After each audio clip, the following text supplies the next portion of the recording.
Captain Rex Harrison adjusted the antenna on his old communication array and listened to the static that filled the radio waves between star systems. As a retired military historian living on the farming world of Terra Nova, Rex had made it his hobby to monitor alien transmissions. What he heard in those broken signals painted a picture of a galaxy falling apart. Rex sat in his study surrounded by books and old data files from his days as a human military officer. The walls were covered, with maps showing trade routes, battle sites, and refugee movements from the time when humans still cared about such things. Now those maps served as reminders of a different era, when human ships had patrolled the spaceways and human diplomats had worked to keep peace between the stars. The latest transmission crackled through the speakers. Rex recognized the voice as belonging to a Zephyrian news reporter broadcasting from their capital world. The death toll from the new plague continues to rise. Medical centers across the Republic report they have no effective treatments. The old human cure does not work on this new strain. Government officials refuse to comment on rumors that they are preparing to abandon the outer colonies. Rex made a note in his journal and tuned to another frequency. This time he picked up a military channel from the Crystalline Consortium. Fleet Command. This is Patrol Vessel Crystal Dawn. We have located the wreckage of the merchant ship Golden Path. No survivors. This is the 5th attack in this sector this month. The pirates are using human-designed weapons against our human-designed shields. We need backup, but all other patrol ships are dealing with attacks in their own sectors. Rex shook his head as he wrote down the report. During the human era, pirate attacks had been rare and quickly dealt with. Human patrol fleets had covered the major trade routes with overlapping security zones. When pirates did attack, human rapid response teams would track them down within days. Now, without human coordination, each species protected only their own ships in their own territory. The gaps between patrol zones had become hunting grounds for raiders. A new signal came through the speakers, this time from the Mentari Collective. The Mentari were known for their advanced intelligence and logical thinking, which had made many humans hope they could fill the gap left by human withdrawal. Collective Analysis Center to all stations. Our mathematical models show the current war between the Zephyrian Republic and the Crystalline Consortium will expand to include at least 7 more species within the next 6 months. Logic suggests immediate ceasefire negotiations, but our diplomatic attempts have failed. The combatants cite emotional and cultural factors that our models cannot account for. Recommend continued observation. Rex almost laughed as he recorded the transmission. The Mentari had tried their best to become the galaxy's new problem solvers, but their purely logical approach missed the human element that had made Earth's diplomats so effective.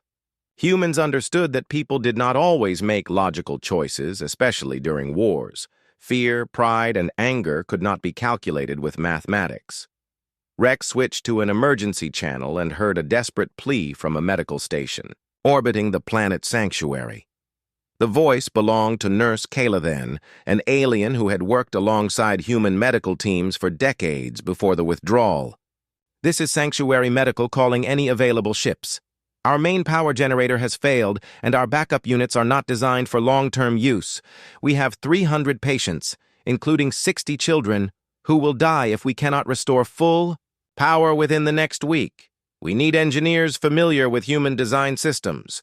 Please, anyone who can help, respond to this frequency. Rex knew that call would go unanswered. The power systems at Sanctuary had been built by human engineers, using human technology. When the humans left, they had taken their technical knowledge with them. The aliens who remained had been able to perform basic maintenance, but they could not handle major repairs. Rex remembered Sanctuary from his military days. It had been built as a joint project between humans and several alien species, intended as a symbol of cooperation.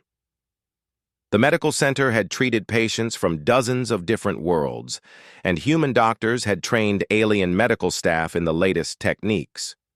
The children's wing had been especially important to the human staff, who had insisted that young patients deserved the best care available.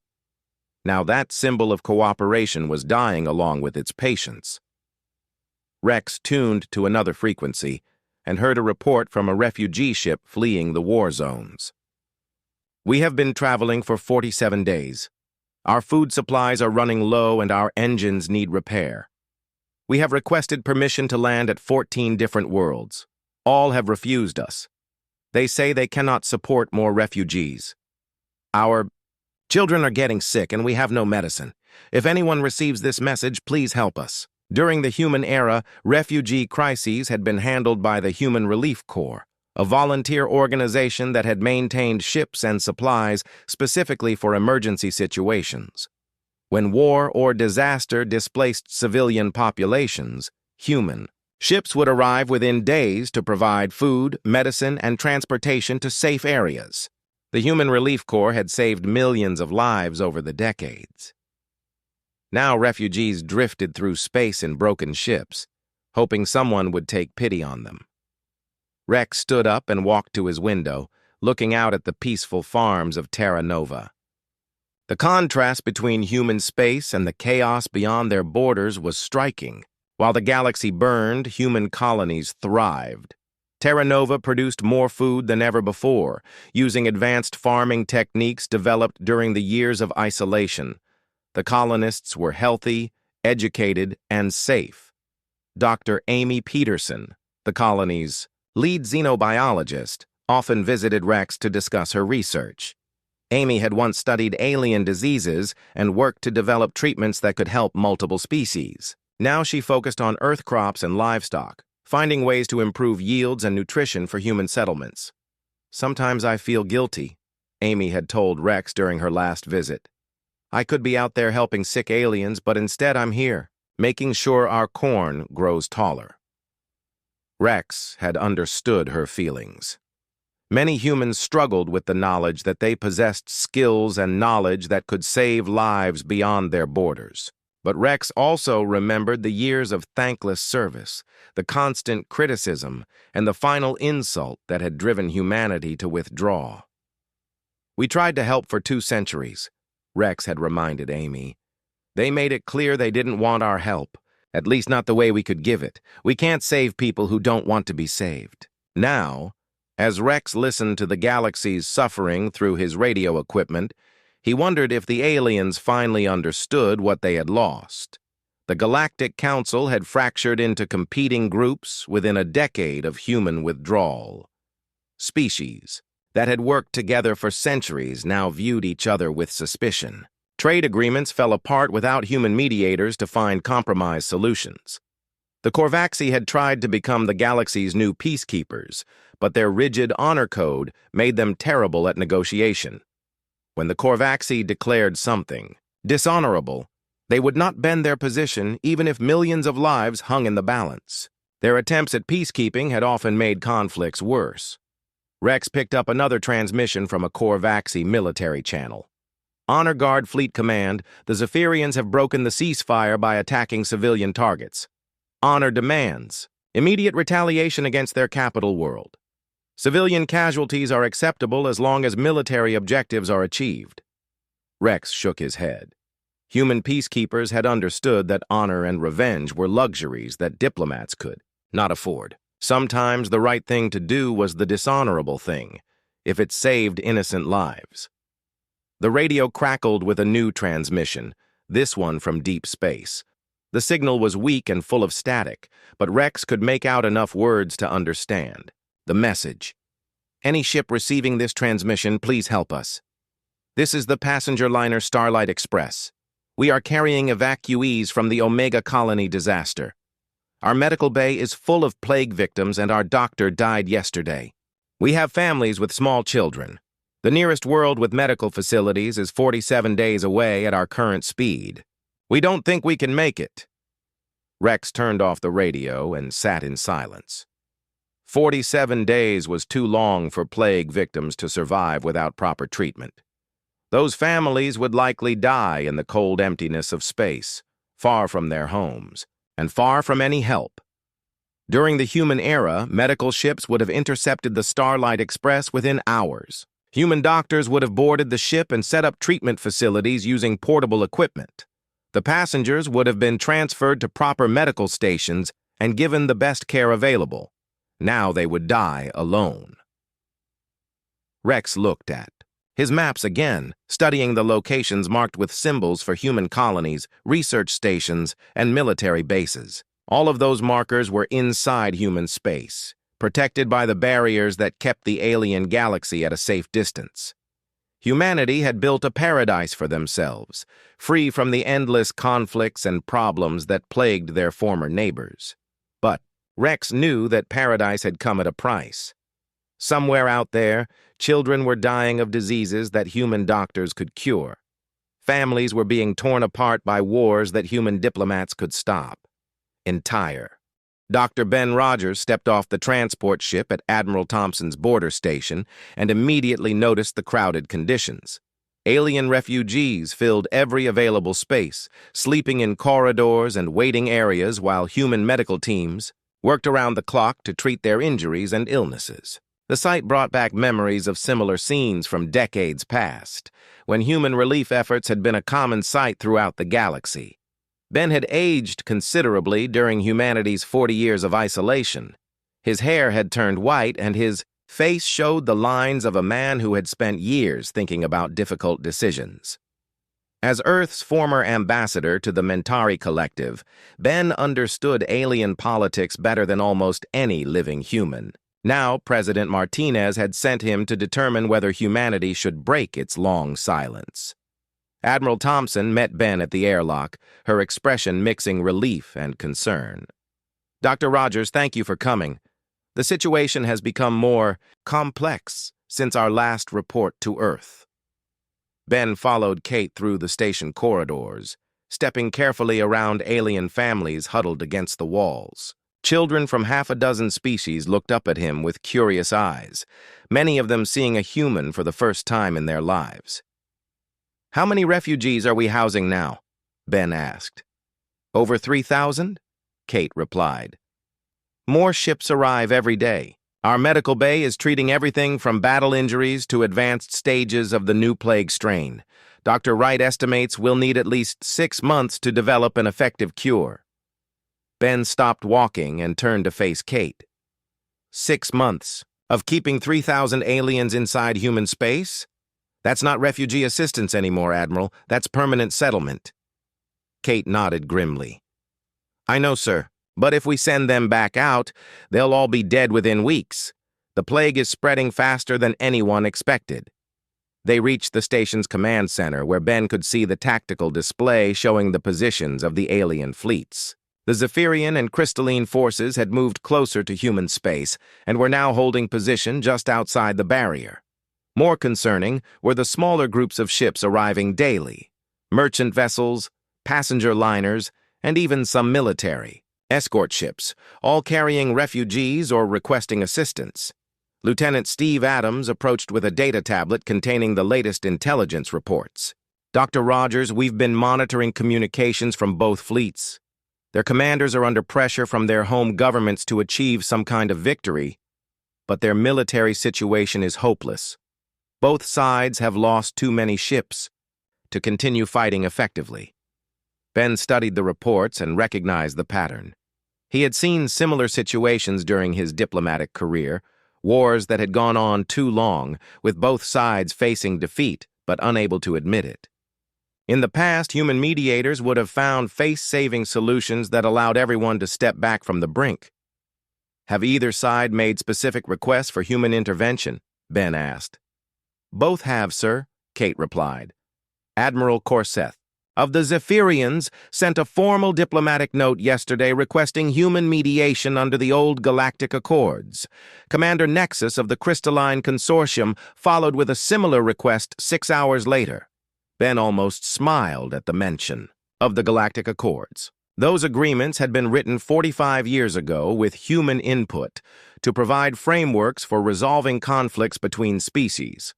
The irony was that the same alien governments now invoking those accords had voted to exclude humanity from Galactic affairs just 5 years after the Accords were signed. Dr. Helen Wright entered the command center, carrying a medical tablet and wearing the tired expression of someone who had been working without sleep for days. "Dr. Rogers, I'm glad you're here. We need to talk about the plague situation." Helen led Ben to a quiet corner of the command center and showed him the medical data. "The new strain is unlike anything we've seen before.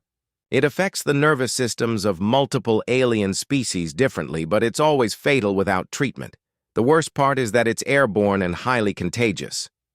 Ben studied the data and felt a chill of recognition. "This isn't a natural mutation, is it?" "No, sir. Someone weaponized the original plague. The molecular structure shows clear signs of artificial modification. Whoever did this designed it to be incurable by existing treatments." Ben closed his eyes and rubbed his temples. Biological warfare had been banned by galactic treaty for over a century, and humans had been among the strongest supporters of that ban. Now someone had broken that taboo, creating a weapon that could destroy entire civilizations. "Do we know who's responsible?" Ben asked. "Not yet, but it doesn't matter for our immediate problem. This plague will kill every infected alien within 40 days. We have refugees on this station who are already showing symptoms. If we can't develop a cure soon, we'll be watching thousands of people die while we have the medical knowledge that could save them." Ben understood the impossible position humanity was being placed in. They could maintain their isolation and watch millions of aliens die from a weaponized plague, or they could break their 40-year policy of non-interference to save lives. Either choice would have massive consequences for humanity's future. The IDAS communication board chimed with an incoming emergency transmission. Kate activated the main screen, which showed the face of Nurse Kayla Thin from the Sanctuary Medical Station. Ben recognized her from old diplomatic files. She had worked with human medical teams for years before the withdrawal. "Human Station, this is Sanctuary Medical with an urgent request. Our children's ward has been overwhelmed with plague victims. We have lost most of our medical staff to the disease, and our equipment is failing. The children are asking for their human friends to come back. Please, if any humans can hear this message, we need help." The transmission cut to images from inside the medical station. Ben saw alien children lying in hospital beds, their small faces pale with illness. Some were barely infants, while others looked to be school age. All of them were clearly dying.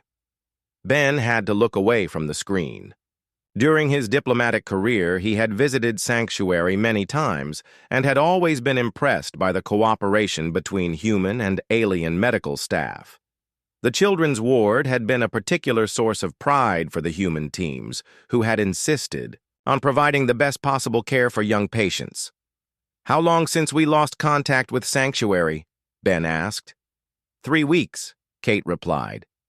"This is the first transmission we've received from them since the refugee crisis began." Ben made a decision that he knew would change everything. "Open a channel to Sanctuary." Kate looked surprised. "Sir, that would be a direct violation of the non-communication order." "The non-communication order assumed we wouldn't be facing a weaponized plague that could kill billions of innocent people," Ben replied. "Some situations are bigger than policy." Kate opened the communication channel. Ben took a deep breath and spoke directly to the camera. "Sanctuary Medical. This is Dr. Ben Rogers representing the human government. We have received your transmission, and we are working on solutions to the plague crisis. Do not give up hope. Help is coming." Ben ended the transmission and turned to face the shocked expressions of the station crew. "Lieutenant Adams, I need you to send a message to Earth Command. Tell them that I am recommending immediate humanitarian intervention in the plague crisis. We cannot stand by and watch children die when we have the medical knowledge to save them." "Sir," Dan Foster interrupted, "exceeding your authority like this could end your career and damage relations between Earth and the colonies." Ben smiled, for the first time since arriving at the station. "Commander, I'm 78 years old, and I've already had one career. More importantly, I've seen what happens when humans turn their backs on people who need help. We spent 40 years building a perfect society for ourselves while the galaxy burned outside our borders. Maybe it's time to remember that our perfect society was built on values that include helping others. The tactical display began flashing with new contacts. Kate studied the sensors and her expression grew grave. Dr. Rogers, we have a problem. Long-range sensors are detecting a massive fleet movement toward human space. This isn't just the Zephyrians and Crystallines anymore. Ben looked at the display and counted at least 12 different species represented in the approaching fleets. How many ships total? Over 1,000, sir. Every major galactic power is sending representatives. They're not coming to fight. They're coming to ask for help. Ben realized that the galaxy's leaders had made a collective decision.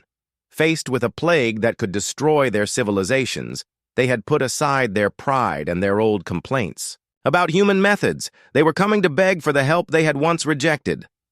Signal Earth Command immediately, Ben ordered. Tell President Martinez that the entire Galactic Council is heading for our borders. This is no longer about border security or refugee assistance. This is about whether humanity is willing to help save galactic civilization. As Ben watched the tactical display fill with alien ships, he wondered if 40 years had been enough.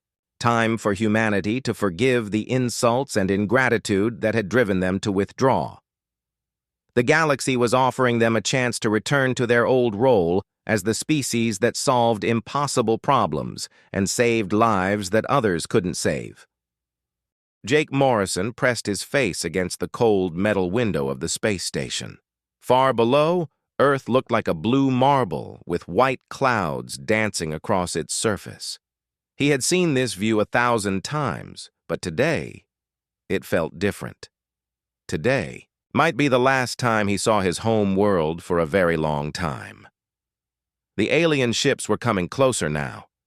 Jake could see 3 of them moving through space like silver fish swimming through black water. They were beautiful in a way that made his chest tight. Smooth curves and glowing lights that pulsed like a heartbeat. Nothing like the rough, angular ships that humans built. They're here, said Dr. Lisa Grant as she walked up beside him. Her voice was calm, but Jake could hear the worry hiding underneath. Lisa had been studying aliens for 3 years now, ever since they first made contact with Earth. She knew more about their languages and customs than anyone else on the planet. Jake nodded, without looking away from the approaching ships. Right. On time. The Galactic Council doesn't like to be kept waiting. Lisa pulled out her datapad and scrolled through pages of notes. I've been going over everything we know about them again. The Zenthari with their crystal cities. The Vorthak who claim they haven't had a war in over 1,000 years. The Kellian Empire that controls 40 different star systems. And they all think we're just another bunch of cave dwellers who got lucky with space travel, Jake said. That's exactly what they think. Lisa tucked a strand of brown hair behind her ear. The question is, do we let them keep thinking that? Jake finally turned away from the window. At 42, he was one of the youngest people ever to command Earth's defense station. His dark hair was starting to show gray at the temples, and the lines around his green eyes had deepened over the past 3 years of dealing with alien contact. But his back was straight and his voice was steady when he spoke. We let them think whatever they want to think. Sometimes the best weapon is being underestimated. Captain Amy Rodriguez's voice crackled over the communication system. Commander, Morrison, the alien escort is requesting permission to dock. They want to transport you to their council meeting immediately. Tell them we'll be ready in 10 minutes, Jake replied into his wrist communicator. Lisa looked nervous. She shifted, her weight from one foot to the other, and kept checking her datapad. Jake, what if this doesn't work? What if they decide we're too dangerous and try to stop us from exploring space? Jake put his hand on her shoulder. Lisa, 3 years ago, we thought we were alone in the universe. Then we found out there are dozens of intelligent species out there, and they've all been watching us. They could have destroyed us, or enslaved us, or just ignored us. But instead, they invited us to join their club. Their very exclusive, very controlling club, Lisa muttered. Exactly. Which means they want something from us. And when someone wants something from you, you have power. We just need to figure out how to use it." They walked through the corridors of the space station toward the docking bay. Other crew members nodded respectfully as they passed. Everyone on the station knew what was happening today. Earth's future in the galaxy might depend on what happened in the next few hours. The docking bay was buzzing with activity. Technicians ran final checks on their transport ship while security officers stood at attention. Jake had chosen a small crew for this mission. Just him, Lisa, and Amy Rodriguez to pilot their ship. The fewer people involved, the less chance of something going wrong. Amy Rodriguez was waiting for them beside their transport ship. At 35, she was the best pilot in the Earth Defense Force. Her black hair was pulled back in a tight bun, and her brown eyes were focused and alert. She had flown missions to Mars, to the asteroid belt, and to the outer planets. But this would be her first trip to another star system. "The aliens are docked in Bay 7, Amy reported. "Their ship is unlike anything I've ever seen. It's like they grew it instead of building it." "How long will it take to reach their council station?" Jake asked. "If their hyperspace technology is as good as they claim, we should be there in about 6 hours, Amy replied. "They're giving us an escort ship to follow. Apparently, their hyperspace routes are too complex for us to navigate on our own." Lisa snorted. "More like they don't trust us not to get lost or blow something up." An alien figure appeared in the doorway of Bay 7. It was tall and thin, with gray skin that seemed to shimmer in the artificial light. Its large black eyes swept across the docking bay before focusing on the 3 humans. "Commander Morrison," the alien said through a translation device that made its voice sound mechanical. "I am Navigator Kess of the Zenthari Directorate. Are you prepared for departure?" "We're ready," Jake replied. "Good. You will follow our ship through hyperspace. Do not deviate from our course. The hyperspace lanes can be dangerous for those who do not understand them." "Understood," Amy said. "We'll stick close." Navigator Kess tilted its head in what might have been a nod. "The Council is eager to meet with your species.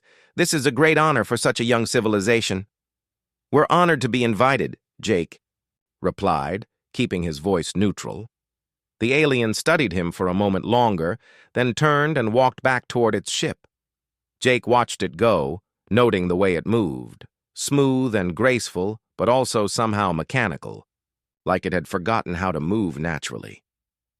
"Creepy," Amy muttered under her breath. "They all seem like that," Lisa whispered. "Like they're all playing parts in a play, but they've forgotten what the play is about." They boarded their own transport ship and ran through the pre-flight checks. The ship was small but fast, designed for long-range exploration. It had enough supplies for a week-long journey, though Jake hoped they wouldn't need that much time. As they prepared for departure, Jake thought about the message that had brought them here. The Galactic Council wanted to evaluate humanity for membership. They would look at human culture, technology, and social development. If humanity passed their tests, they would be allowed to join the galactic community. If they failed, they would be left alone to develop on their own. At least, that's what the aliens claimed. Jake suspected the reality was more complicated. The alien escort ship moved away from the space station like a ghost sliding through water. Its engines made no visible flame or exhaust. It simply moved, as if the laws of physics bent around it. Amy fired up their own engines, and Jake felt the familiar vibration through the ship's hull. Human engines were loud and crude compared to alien technology, but they worked. And sometimes that was enough. They followed the alien ship away from Earth's orbital space and toward the edge of the solar system. Behind them, Earth grew smaller and smaller until it was just another point of light among the stars. "Hyperspace jump in 30 seconds, the alien navigator announced over the radio. Jake strapped himself into his seat and watched the stars outside begin to blur. The alien ship ahead of them seemed to stretch and bend, as if space itself was twisting around it. Then everything went white, and Jake felt like he was falling through empty space. The sensation lasted only a few seconds, but it felt like hours. When his vision cleared, they were somewhere else entirely. The stars outside were different now, brighter and arranged in patterns Jake didn't recognize. And ahead of them, growing larger by the minute, was a structure that took his breath away. The council station was enormous. It looked like a small moon made of metal and crystal, with lights flickering across its surface like a living city. Thousands of ships moved around it like insects around a hive. "Welcome to Kepler Prime," Navigator Kess announced, "seat of the Galactic Council and home to the most advanced civilizations in the galaxy." Jake stared at the massive station and felt a mixture of awe and determination. Somewhere in that structure, alien leaders were waiting to judge humanity. They expected him to be impressed, maybe even intimidated. They were about to be very surprised. The docking bay of the council station was bigger than any building Jake had ever seen on Earth. The ceiling stretched so high above them that it disappeared into shadows. Dozens of alien ships sat in organized rows, each one different from the others. Some looked like they were carved from single pieces of stone, while others seemed to be made of pure light held together by invisible force fields. Jake walked down the ramp of their transport ship, followed by Lisa and Amy. The air in the docking bay felt thick and heavy, and it smelled like metal and ozone. Artificial gravity pulled at his boots, but it felt slightly different from Earth gravity. Everything here was designed to accommodate dozens of different alien species. A group of aliens was waiting for them at the bottom of the ramp. Jake recognized Navigator Kess from the escort ship, but the others were new. There was a tall, thin creature with blue skin and 4 arms. Next to it stood something that looked like a walking tree made of crystal. Behind them, a being that seemed to be made entirely of flowing water held its shape inside a transparent suit. "Commander Morrison," Navigator Kess said through its translator. "Welcome to Kepler Prime. I will escort you to the council chamber." They walked through corridors that seemed to go on forever. The walls were covered with symbols from dozens of different languages, all glowing softly with their own light. Other aliens moved past them in both directions, some walking, some floating, some moving in ways that Jake couldn't even describe. Lisa kept her datapad out, taking notes on everything she saw.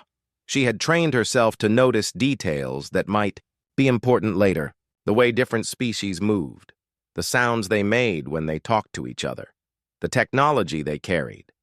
Amy stayed alert, her eyes moving constantly as she mapped their route in her head. As a pilot, she was used to thinking about escape, routes, and emergency plans. Even in a peaceful situation like this, old habits died hard. The council chamber is the largest meeting space in the galaxy, Navigator Kess explained as they walked.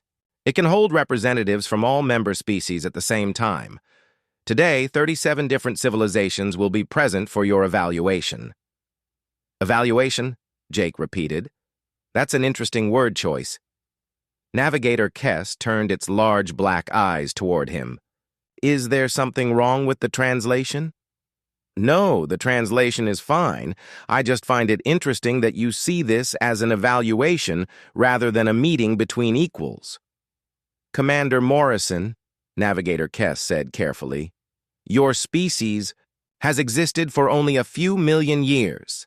Our civilization is over 50 million years old. We have technologies you cannot imagine and wisdom gained from ages of peace. This is indeed an evaluation." Jake nodded as if he agreed, but Lisa caught the slight smile that crossed his face for just a moment. She knew that expression. It meant Jake was storing information for later use. They reached a massive set of doors that looked like they were carved from a single piece of black stone. Symbols moved across the surface like living things, changing and shifting in patterns that hurt to look at directly. "Beyond these doors is the council chamber," Navigator Kess said. "You will be announced and called forward to the speaking platform. Answer all questions honestly and completely. Show proper respect to your betters." "Our betters," Amy muttered. Under her breath, so quietly that only Jake and Lisa could hear her.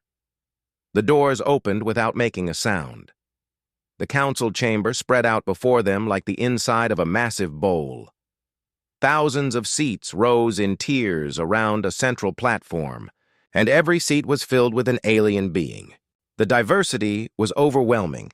Jake saw creatures that looked like living rocks, others that seemed to be made of pure energy, and dozens of forms that his mind couldn't quite process. At the very top of the chamber, in the most prominent seats, sat the three most powerful species in the galaxy. The Zenthari looked like living crystals that caught and reflected light in impossible ways. The ancient Vorthak resembled massive trees with faces carved into their bark. The Kellian Empire representatives were sleek and predatory, like sharks, that had learned to walk on land. A deep voice echoed through the chamber, speaking in a language that sounded like music mixed with thunder. The translation came a moment later through speakers hidden throughout the room. The council recognizes the arrival of the human delegation from the planet called Earth. Let them approach the speaking platform. Jake walked forward with Lisa and Amy beside him. The platform in the center of the chamber was raised about 10 feet off the ground, surrounded by holographic displays that showed real-time translations in hundreds of different languages. As they climbed the steps, Jake could feel thousands of alien eyes watching their every move. The chamber fell silent as they reached the speaking platform. Jake looked around at the assembled representatives, taking in the full scope of what humanity was facing. These beings represented civilizations that had been exploring the galaxy for millions of years. They had technologies that could destroy planets or create new stars. They controlled resources that could feed trillions of beings, and they all thought humanity was just another primitive species begging for their approval. A Zenthari near the top of the chamber began to glow brighter, and its voice carried clearly through the translation system. I am High Counselor Vextar of the Zenthari Directorate. We have gathered here today to determine whether your species is ready to join our peaceful collective. Jake stepped forward to the main speaking podium. The microphone system automatically adjusted to pick up his voice and broadcast it throughout the chamber. High Counselor Vextar, honored members of the Council, we appreciate the opportunity to address you today. An ancient-looking Vorthak spoke next, its voice like wind through old trees. I am Elder Mordan of the Vorthak Confederation. Young humans, we have studied your species for several of your years. We see potential in you, but also concerning patterns. Lisa moved to stand beside Jake, her datapad ready with information. They had prepared for this moment. Your people engage in warfare with each other, Elder Mordan continued. You show aggression and violence as solutions to problems. You lack the unity and peace that we have achieved. These are troubling signs for a species seeking to join civilized society. A third voice joined the conversation, this one sharp and cutting like a blade. It came from one of the Kellian representatives, a being that looked like it was designed for hunting. I am Counselor Theiss of the Kellian Empire. Your technology is primitive compared to ours. Your society is broken into competing factions. Your planet shows signs of environmental damage from your industrial activities. Tell us, humans, why should beings who have moved beyond such crude behaviors welcome you among the stars? The chamber was completely silent now. Every alien representative leaned forward slightly, waiting to hear how humanity would respond to these challenges.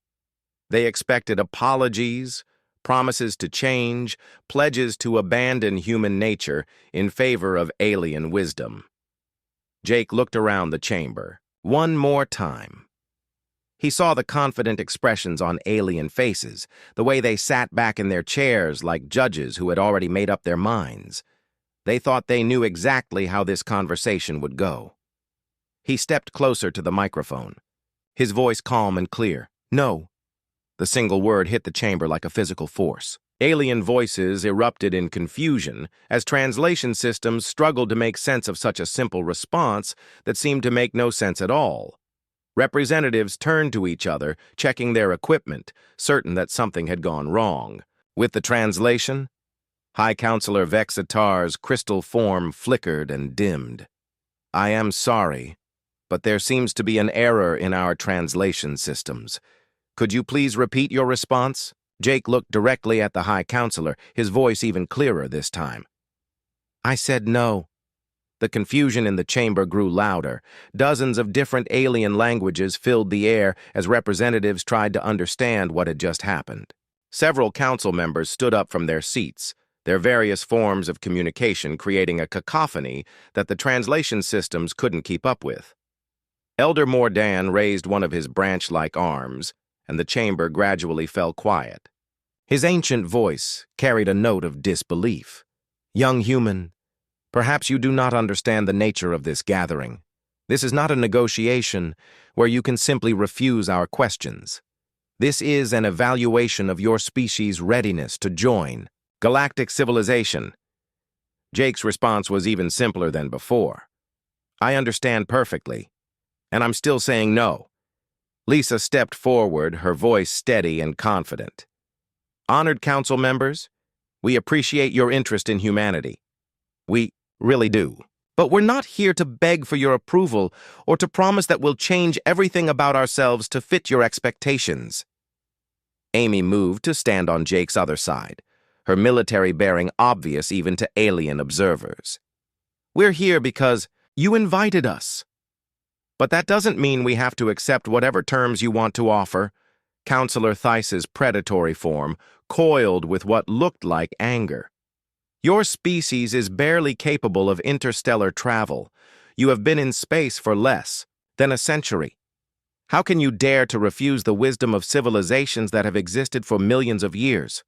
He walked out of the chamber without another word, leaving 12 alien delegates staring at the credentials of a species that had just declared war on the established order of the Gala.